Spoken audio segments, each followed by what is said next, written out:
When you have more number of floats, it is quite important that especially when you are doing the end phase relief, the primary, the secondary, the cup wheel does not hit the next float. And this becomes a problem when you have 6 floats, 8 floats, 10 floats, etc. So what we have got here is, for example, now I'm doing an end phase grinding and we have to make sure this wheel doesn't hit the next float. And so to control that relief or the orientation on the wheel is quite important both in primary and secondary relief grinding.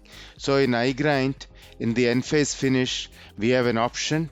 So in the end phase finish, go into the advanced page and you can actually specify, if I close this window, then it's only one orientation for both primary and secondary, whereas we have individual options for both primary and secondary, so that you can control each flute and each tooth or each relief angle, how it is being grind, primary and secondary, so that you do not make contact with the next flute.